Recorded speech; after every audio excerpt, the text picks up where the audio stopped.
Sir எங்களுக்கு வீடு இல்லை, 2 குடும்பங்க இது. எங்கள் பையனுக்கு அங்கே வீடு கொடுத்தோம். 2 பட்ட பசங்க வச்சுக்கினுக்கிறேன். எதுவுமே இல்லை. நாங்கள் காசு போட்டு கொஞ்சம் கொஞ்சமாக வீடு கட்டினுக்கிறோம். எதுவுமே இல்லை.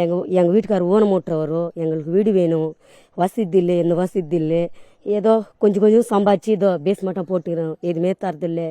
ஒரே வீட்டில் 2 குடும்பம் 4 குடும்பம் இருக்குது. எங்களுக்கு வீடு கட்டி கொடுங்க சார். நீங்கள் கட்டி கொடுத்தா தான் எங்களுக்கு போய்க்க முடியும். இந்த பசங்களை வச்சுக்க நாங்கள் என்ன பண்ணுறதோ. நீங்கள் அப்படியே இருக்கிறாங்க. ஏதோ நாங்கள் சரி ஓயா காசு நாங்கள் சம்பாரித்து இந்த வீடெல்லாம் கட்டிக்கிறோம். அந்த வீடெல்லாம் ஒய்க்கு நிற்குதோ. அந்த காலத்தில் எப்படி கொடுத்தாங்களோ தெரியல. இந்த காலத்துலன்னா இந்த வீடெல்லாம் கட்டி கொடுத்துருங்க. மழை வந்தால் தண்ணியெல்லாம் நிற்குதோ. நாங்கள் எங்கே போய் நிற்கிறது சார்? எதுவுமே நிற்கிறது இல்லை. நாங்கள் எங்கே தான் போயிருதோ. சாப்பாடு கஷ்டமாக இருக்குதோ, வீடு கட்டிக்கிறது கஷ்டமாக இருக்குதோ. பட்ட பசங்களை 4 பசங்களை வச்சுக்க நான் எங்கே காப்பாற்ற விட்டுறதோ. எதுவுமே இல்லை. நீங்கள் இதே மாதிரி செஞ்சீங்கன்னா நாங்கள் எப்போ பைக்கிறது, எப்போ வீடு கட்ட முடியல.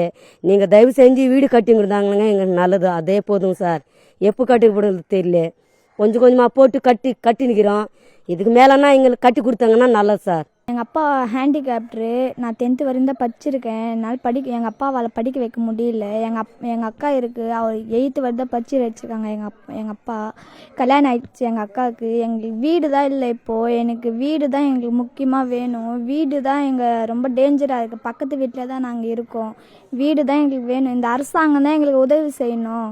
எங்களுக்கு வீடு கற்று தந்தால் போதும். எங்களுக்கு வீடு தான் பாருங்கள், கொஞ்சம் பாருங்கள் வீடு எப்படி இருக்குன்னு சொல்லிட்டு.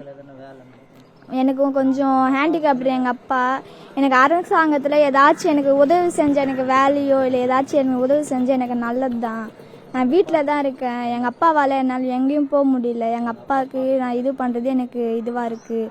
நீங்கள் தான் ஏதாச்சும் எனக்கு உதவி செய்யணும் அரசாங்கத்தில். ரொம்ப மோசமாக இருக்குது. மண் எலி எல்லாமே இது மேலெல்லாம் எல்லாமே வந்துச்சு. வீடு எல்லாமே போயிடுச்சு சுத்தமாக. எங்களால் இருக்கவும் முடியல. அதனால தான் எங்கள் பக்கத்து வீட்டில் இருக்கோம் நாங்கள்.